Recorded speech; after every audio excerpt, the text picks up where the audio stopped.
전설들을 소환해보는 시간 레전썰. 오늘도 중앙일보 김지한 기자, 정현호 KBS 스포츠 PD와 함께합니다. 안녕하세요. 네, 안녕하십니까. 안녕하세요. 지난주에 김연아 선수를 주인공으로 해서 얘기를 해봤는데 이번 주에 더 해야겠죠? 네, 지난주에도 사실 준비했던 거를 끝까지 다 못했었잖아요. 예. 네, 오늘도 뭐 준비를 하긴 했지만 이걸 끝까지 다 할 수 있을지는 모르겠지만 네, 네. 최선을 다해서 그렇죠. 이 전설의 예전 그런 모습을 공유해 보는 걸로 네, 그렇게 해보고 싶네요. 네, 네. 최대한 오늘 한번 끝내보겠습니다. 일단 그 전에 메이저리그 이야기 포함해서 스포츠계 이슈들 짚고 넘어갈게요. 메이저리그는 노사협상 진전이 없나요? 예, 오히려 좀 감정 싸움으로 치부되는 것 같은데 메이저리그 사무국에서는 이번에는 76경기에다가 포스트 시즌에 16개 팀이 이제 나가는 안을 제안했습니다. 하지만 이제 선수 노조에서는 거의 비웃음에 가까운 거부 의사를 밝혔거든요. 그러니까 선수 노조가 보기에는 결국에는 연봉 삭감을 하겠다는 거다. 그러니까 당초에 3월에 연봉을 깎지 않겠다는 합의를 거부하는 파기하는 거기 때문에 예. 어떠한 경우에도 연봉과 이어지는 문제가 생기면은 거부한다. 아직까지는 이런 입장이 계속되고 있습니다. 이러다가 시즌 취소되는 거 아니에요? 그러면 이제 선수들 연봉을 아예 못 받게 되겠죠. 이제 선수 노조에서 그런 사태까지는 아마 극렬하게 반대를 할 겁니다. 왜냐하면 역사상 파업 같은 걸로 이제 부분 취소라든가 이런 적은 있었지만 전체 시즌이 취소된 적은 단 한 번도 없었거든요. 네. 심지어 전쟁 중에도 학원이 메이저리그는 했거든요. 그랬죠. 네, 그렇기 때문에 그 상징성도 고려를 하기 때문에 7월 개막이 좀 어려워졌지만 그래도 이후라도 조금 단축 시즌이라도 진행을 할 거라고 봅니다. 네. 어떻게 언제 합의를 보느냐 그게 네. 중요한 것 같습니다. 네. 국내에서의 이슈로는 언젠가 저희도 한번 다루게 되지 않을까 싶은 김연경 선수의 국내 복귀가 제일 큰 화제였죠. 네, 정말 그 배구 팬들을 깜짝 놀라게 했던 그런 소식이었고요. 네. 정말 설마 했는데 예. 실제로 이게 계약이 이루어질 줄은 정말 생각도 못했던 김연경 선수의 국내 복귀 소식이 지난주 말에 후반에 있었는데요. 흥국생명과 연봉 3억 5천만 원을 받는 조건으로 복귀 협상을 마무리를 지었습니다. 그 전에 해외 리그에서 뛰었을 때 받았던 이 추정치이기는 합니다만은 10억 원 이상 적은 규모의 연봉으로 알려져 있고요. 사실 가장 큰 걸림돌이 원래는 이 셀러리 캡 문제였거든요. 만약에 김연경 선수가 이렇게 들어오게 돼서 받을 수 있었던 원래 조건이 최대 6억 5천만 원까지로 알려져 있었는데 그렇게 되면은 기존의 흥국생명의 3, 4명 선수들을 방출을 해야 되는 그런 상황이었어요. 그런데 김연경 선수가 후배들을 위해서 자신의 몸값을 확 낮춰서 계약을 했고요. 내일 오후에 김연경 선수 공식 기자회견이 예정이 되어 있습니다. 이 계약 과정에서 또 어떤 내막이 있었는지 또 김연경 선수의 또 개인적인 심경은 어떤지 직접 이 김연경 선수의 목소리를 들을 수 있는 그런 자리가 내일 예정이 되어 있습니다. 네, 김연경 선수가 흥국생명에 입단을 결국 하게 됐습니다. 근데 그럼 흥국생명은 약간 생태계 교란종 되는 거 아닌가요? 그러니까 옛날에 그 양키스가 별명이 악의 제국이었거든요. 예. 그랬죠. 그리고 레알 마드리드가 또 갈락티코라는 네. 그렇죠. 그런 별명이 있었는데 그만큼 지금 타 팀에게 있어서는 거의 공공의 적이 될 것 같아요. 이번 시즌. 그러니까 지금 뭐 보면 김연경, 이재영, 이다영, 이주아 여기에 외국인 선수 뭐 그렇죠. 루시아까지 뭐 예. 지금 거의 이거는 어벤져스다 뭐 이렇게 네네. 지금 이야기를 하고 있는데 그래도 개인적인 생각으로는 이렇게 또 좋은 선수들, 좋은 팀이 만들어짐으로 해서 이 여자 프로배구 또 다른 팀에게도 어떻게 보면 좀 좋은 영향, 또 리그의 수준이 또 높아지는 그런 부분에서도 좀 좋은 영향을 미치지 않을까 그렇게 기대가 됩니다. 또 그리고 팬들의 관심도 특히나 더 많이 쏠리지 않을까 그렇죠. 하는 네. 생각도 하게 됩니다. 자, 이제 레전썰로 다시 들어가 보겠습니다. 지난주에 이어서 김연아 선수 얘기를 해볼 텐데 지난주에 밴쿠버 올림픽 얘기하다 말지 않았나요? 네, 그때 이제 밴쿠버 동계올림픽 때 뭐 의상 얘기도 하고 뭐 여러 가지 얘기들을 조금 하다가 말았는데요. 그때 그 김연아 선수가 냈던 이 점수, 이 피겨 스케이팅 이 쇼트 프로그램 프리 스케이팅 합계 점수 이게 저는 한동안 이게 피겨 스케이팅 담당하면서 이 점수를 외우고 다녔습니다. 네, 이게 세계 기록이기 때문에 네, 이게 세계 표준이잖아요. 그래서 쇼트 78.50점 그리고 프리스케이팅 150.06점 그래서 합계 228.56점 이게 2017년에 그 러시아의 메드베데바가 229.71점을 기록할 때까지 한 3년 정도 7년 정도죠. 7년 만에 이게 깨지긴 했었는데 당시에 김연아 선수의 점수는 말 그대로 피겨 스케이팅 여자 싱글에서는 결코 세우기 힘든 그런 기록이다. 당분간 이게 범접할 수 없는 그런 뭐 기록을 세웠다. 뭐 그것뿐만 아니라 사실 김연아 선수는 뭐 표현력 뭐 기술, 그러니까 이런 부분에 대해서는 사실 아무도 토를 달 수 없는 그런 어떤 경제에 있었잖아요. 예, 뭐 여러 가지 그런 어떤 최고라는 것을 예. 떠올리게 했던 당시 김연아 선수의 그런 모습이었죠. 저는 네. 그때 이제 기억에 남는 게 영상을 다루다 보니까 제가 또 예. 그때는 PD가 아니었지만 그 마지막 장면이 가장 기억이 나는 게 김연아 선수가 이렇게 스핀을 막 돌고 있고 천천히 카메라가 줌아웃 되는데 모든 관중들이 이미 기립박수를 치면서 막 환호하면서 또 저기 인형이나 선물 같은 걸 던지는 장면들이 네. 천천히 줌아웃되면서 김연아 선수는 계속 돌고 있고 그런 장면이 아직도 기억나요. 지금 막 소름 돋았네요. 소름 돋았어요. 저는. 저도 명확하게 기억이 안 나는데도 그 장면 상상되면서 네. 약간 소름이 돋았습니다.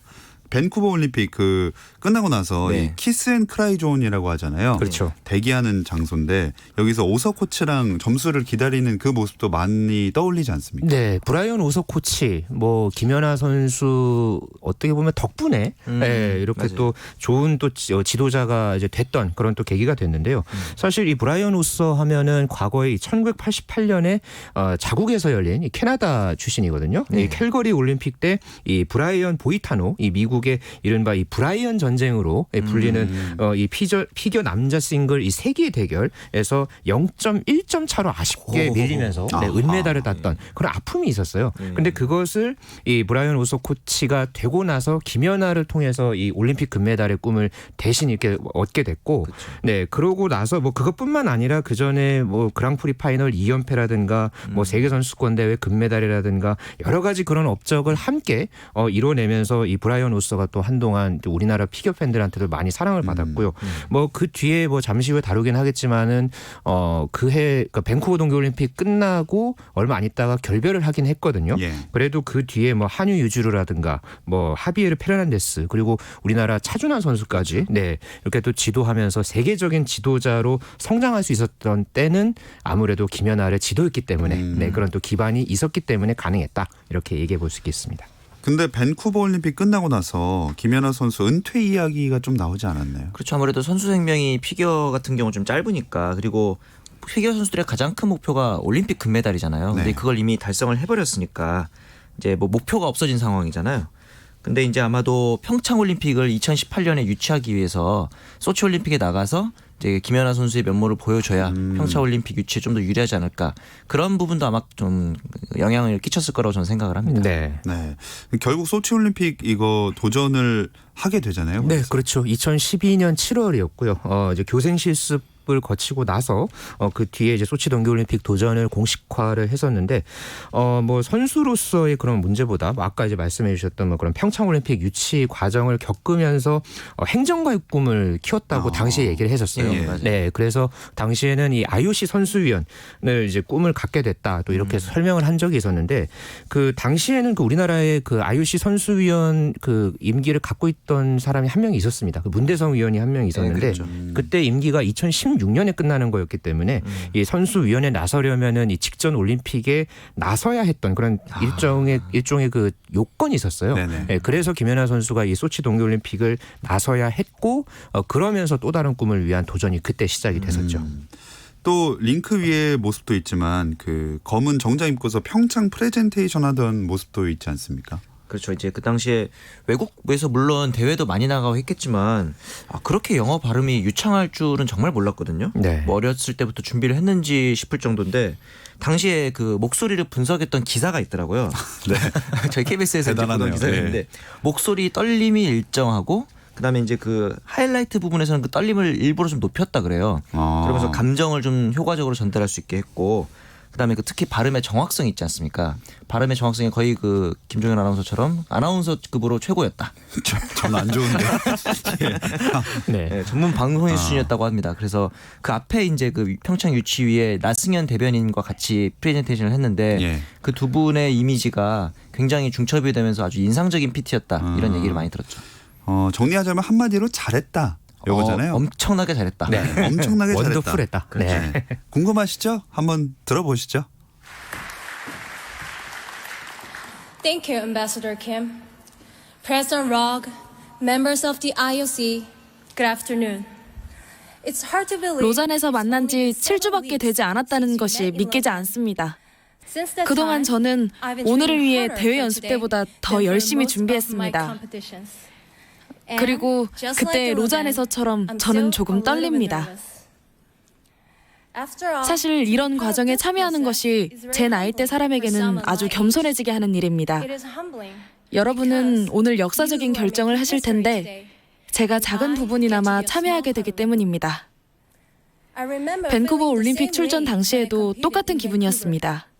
10년 전 평창 동계올림픽 유치의 꿈이 처음 시작되었을 때 저는 서울의 한 아이스링크에서 저만의 올림픽 꿈을 꾸기 시작한 어린 소녀였습니다. 당시 저는 다행스럽게도 한국의 좋은 연습시설과 코치들이 있는 동계 종목을 선택했었습니다. 하지만 아시다시피 한국의 동계 종목 선수들은 올림픽의 꿈을 이루기 위해 세계를 반바퀴 돌아서 연습을 하러 가야 하는 경우도 많았습니다.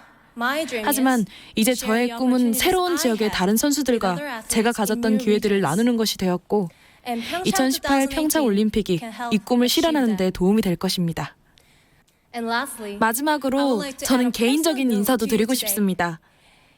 올림픽 선수가 IOC 위원들에게 한 자리에서 고맙다는 말씀을 드릴 기회가 없죠. 그래서 저는 오늘 여러분께 말씀드리고 싶습니다. 저 같은 사람이 꿈을 이루고 다른 사람들에게 희망을 줄 수 있는 기회를 주신 것에 대해서 진심으로 IOC 위원들에게 감사드립니다. Thank you. 이때가 땡큐. 22살이었다고요. 그렇죠. 1990년생이니까 이때 우리 나이로 22살일 때였죠. 네. 다시 들어보니까 어떠세요?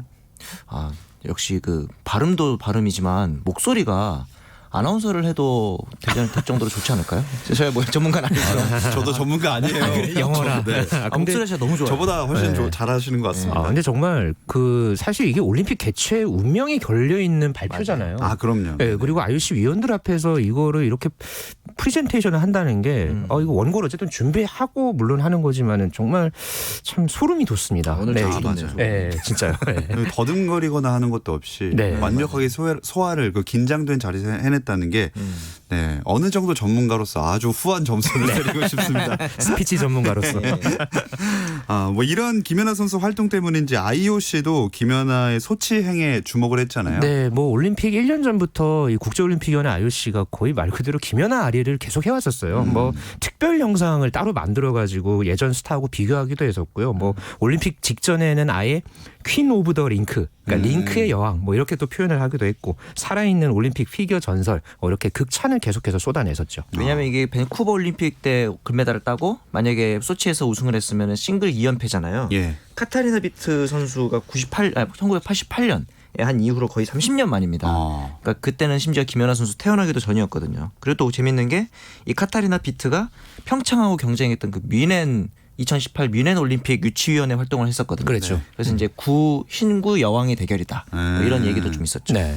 자, 이때는 근데 오석 코치랑 함께는 아니었죠? 네, 오석 코치와는 2010년 하반기에 결별을 했었고요. 그 뒤에 이제 미셸 콴이라는 그 또 피겨의 또 다른 스타가 있죠. 이 콴의 소개로 해서 형부인 미국 출신 이 피터 오피가드를 거쳐서 2012년 중반부터 류종현, 신혜숙 두 이제 국내 코치로 이제 함께 하게 됐는데 이 두 사람 같은 경우에는 또 김연아 선수와 어렸을 때부터 또 함께 깊은 인연을 갖고 있어서 특히나 이제 마지막을 향하는 상황에서 이 옛 스승과 이 올림픽 메달을 함께 준비하는 데서 굉장히 당시에 큰 의미를 또 모으기도 했었죠. 근데 그 밴쿠버 올림픽 이후에 평창 올림픽 유치하는데 힘쓰느라고 훈련 많이 쉬지 않았을까요? 그렇죠. 일단은 세계 선수권에 참가를 하는데 원래 일본에서 개최될 예정이었는데 당시에 그 동일본 대지진이 있었잖아요. 그래서 개최지가 변경되는데 이런 일련의 사건들 이후로 은메달을 따내고 이제 재밌는 게 또 김연아 선수가 현역 복귀를 발표했더니 아사나와와 갑자기 자기 프로그램에 트리플 악셀을 또 추가하고 견제. 네, 뭐 다른 선수들도 프로그램을 황급히 변경하는 등 진짜 말 그대로 매기의 등장이었죠. 네. 독특한 표현이네요. 매기의 등장. 특히나 김연아 선수의 이 세계 선수권 우승 때문에 후배 2명이 더 소치 올림픽에 출전할 수 있었는데요. 이 이야기는 잠시 쉬었다 와서 나눠보겠습니다. 스포츠 잘 압니다. 김정현의 스포츠. 정현호 KBS 스포츠 PD, 중앙일보 김지한 기자와 레전썰 계속 이어가겠습니다. 세계 선수권 우승 얘기해 볼까요? 네, 당시에 김연아 선수가 2011년 대회 나오고 그 다음에 세계 선수권은 쉬었었어요. 네. 그리고 2012년 7월에 이제 소치 동계올림픽에 나가겠다 이렇게 선언을 한 뒤에 바로 그 2012-13 시즌의 그랑프리 시리즈에 나온 게 아니었습니다. 당시에 그 독일 이 B급 대회에 나오고 나서 그리고 국내 대회를 거쳐서 곧장 세계 선수권에 나가는 그런 어떤 일정이었는데 당시에는 아무래도 또 세계 선수권 대회가 가장 또 올림픽 다음으로 큰 대회였잖아요. 그렇기 때문에 굉장히 당시에 김연아 선수의 행보에 대해서 많이 의아한 그런 반응들을 보였는데 그래도 역시나 김연아 선수가 그 전에 밴쿠버 동계올림픽을 준비하면서 쌓았던 그런 경험들이 결국은 또 자신의 경기력으로 이제 이어졌고 그때 김연아 선수가 굉장히 여러 가지로 치밀하게 준비를 했다고 해요. 뭐 대회 링크장 같은 경우에도 다른 일반 빙상장에 비해서 조금 이 세로폭이 좁게 설계가 됐다는 그런 정보를 또 미리 입수를 해서 우리나라에서 그렇게 또 똑같이 맞춰서 실전 준비를 한 것으로 그렇게 또 알려져 있었고요.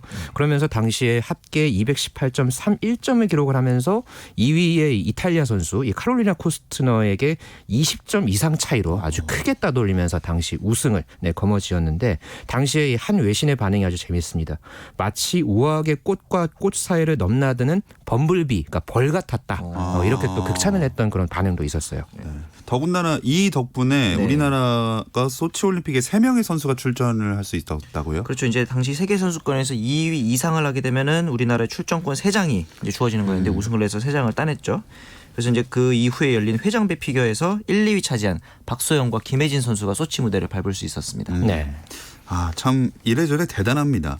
또 소치 올림픽 앞두고 국내 대회에도 출전했잖아요. 네, 사실 소치 동계올림픽을 앞두고서 또 김연아 선수가 좀 우려 섞인 그런 반응 속에서 대회를 좀 준비를 해 왔었어요. 그때 이 오른발 이 중족골 부상을 당하면서 한동안 좀 연습을 못했던 그런 시점도 있었는데 그 뒤에 역시 이때도 이 그랑프리 시리즈 건너뛰고 한 B급 대회 유럽에서 열린 이 대회를 나가고 그리고 올림픽 한 달 전에 이 국내 종합선수권 대회를 출전을 했었는데 그때 정말 꽉 들어찬 빙상장 당시에 저도 이제 현장에 있었거든요.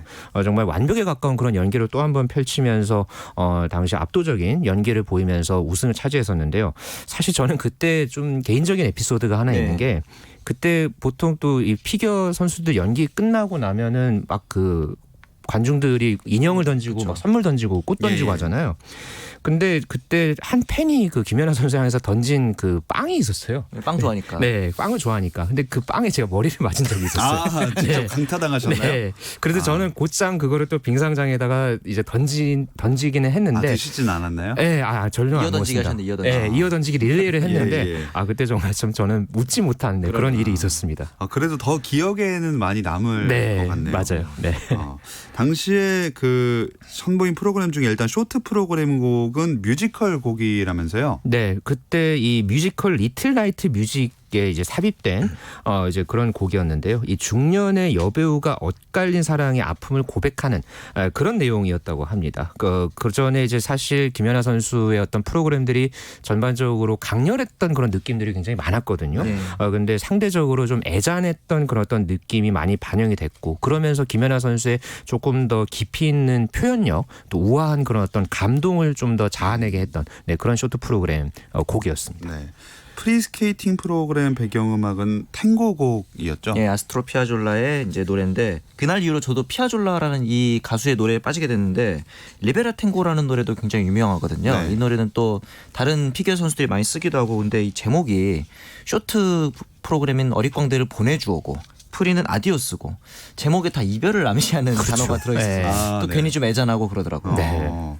그렇구나. 그 의도한 걸까요? 그러게 말이에요. 조금 아무래도 의도했다는 그런 분석이 굉장히 많았었죠. 그래요? 당시에. 네. 이 프리 프로그램은 뭐 김연아 선수 아니면 누가 했을까 싶을 정도로 여러 가지 감정이 표현되어야 하는 곡이었잖아요. 네, 밴쿠버 때도 그 썼던 조지 거쉬의 곡도 굉장히 어려웠거든요. 그리고 소치 때 프리 프로그램도 아무래도 이 탱고라는 기본 특성에 맞게 이게 또 쉽지 않은 리듬에 맞춰서 연기를 해야 됐기 때문에 끊임없이 뭔가 움직여야 했었고요. 네. 그래서 굉장히 고난도 프로그램으로 알려졌는데 또 마지막에 이 한쪽 다리를 앞으로 굽히면서 막 빰빰빰 하면서 이제 앞팔을 교차하는 그런 마지막 그 피날레 동작이 네. 있어요. 네. 그 동작도 굉장히 이 2010년 밴쿠버 때 마지막 때 그 007 쇼트 프로그램이었죠. 네. 그런 어떤 마지막 엔딩 동작의 강렬함을 그대로 이제 갖고 가면서 또 굉장히 마지막에 어떤 큰 감동, 네. 또 잔상을 남겼던 그런 또 기억이 있네요. 이 종합선수권 대회에서도 워낙에 뛰어난 활약을 보여줬으니까 올림픽 2연패 다들 당연히 할 줄 알았을 그렇죠. 것 같은데 그렇죠. 쇼트도 1위였잖아요. 그럼요. 그 당시에 이제 제가 S본부에서 알바를 하고 있었는데 아, 네. CBC 캐나다 방송국에서 이제 해설을 동시 번역해서 자막으로 제공하는 일을 했었는데 이 현지의 언론에서 너무 그 러시아 선수들을 극찬하는 기사들도 나오고 심판들도 그런 얘기를 해서 쇼트 점수를 보고 근데 1위긴 했는데 좀 불길하더라고요. 러시아 선수가 너무 점수가 잘 나오니까. 그때부터 약간 좀 저는 쎄했던 것 같아요. 실제로 프리스케이팅도 큰 문제는 없었잖아요. 그렇죠. 여기에. 당시에 뭐 쇼트 프로그램 점수도 굉장히 김연아 선수한테 박하게 줬고요. 프리스케이팅 때 사실 그때 이 아델리나 소트니코바라는 선수가 그렇게 막 금메달 후보까지 거론되지는 않았었거든요. 맞아요. 그런데 쇼트 프로그램 때 굉장히 이 많은 점수, 후한 점수를 받았고 그때 먼저 소트니코바가 연기를 하고 나서 너무 많은 점수를 이제 준 거 아니냐. 그렇죠. 네, 그러다가 김연아 선수가 당시에 여러 가지 그런 부담을 딛고 정말 올클린 연기를 펼쳤었어요. 네. 그런데 김연아가 합계 219.11점 그리고 소트니코바가 224.59점 이렇게 받으면서 결국은 김연아 선수가 은메달을 땄는데 그때 이 끝나고 나서 뭐 여러 외신 반응이라든가 뭐 현지에서도 마찬가지였고요. 굉장히 좀 김연아 선수의 어떤 은메달에 대한 여러 가지 좀 울분 섞인 그런 반응들이 쏟아졌었던 그때 당시 경기 모습이었죠. 끝나고 그 인형을 헤드락했잖아요. 그랬죠. 그 반응 보니까 본인도 네. 은메달을 좀 예상한 것 같아요. 네. 참 이 부분만 생각하면 많은 팬분들께서 화가 아마 나실 것 같습니다. 네. 어쨌든 예정대로 김연아 선수는 소치올림픽 이후에 은퇴를 하죠. 네, 평창올림픽도 홍보대사도 했고요. 또 그 뒤에 백미는 아무래도 평창올림픽 때 성화 최종 점화주자 정말 그 꼭대기에서 음반에서 펼쳤던 그런 연기 아직도 참 이 진한 감동으로 남아 죽겠다 있는데. 생각밖에 안 들었는데 네. 떨어지면 어떡하나 이러기도 하고. 그래도 정말 완벽하게 했었잖아요. 그러니까 말이에요. 네, 참 대단했던 그것만도 저는 이 올림픽 레전드의 활용 점정을 찍었다. 뭐 이렇게 볼 수 있을 것 같고 비록 IOC 선수위원 도전을 하지는 못했죠. 이 유승민 그 탁구의 유승민 IOC 위원이 또 되면서 결국은 하지는 못했지만 그래도 꾸준하게 IOC와 인연을 맺으면서 관련 활동을 계속해서 지금도 이어가고 있습니다.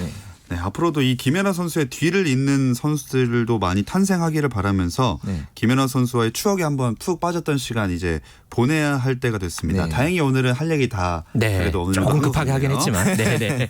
마무리하도록 하겠습니다. 중앙일보 김재한 기자, 정현호 KBS 스포츠 PD와 함께한 스포츠 전설들의 이야기 레전썰 마무리할게요. 두 분 고맙습니다. 네, 감사합니다. 감사합니다. 내일도 별일 없으면 다시 좀 들어주세요. 김종현의 스포츠.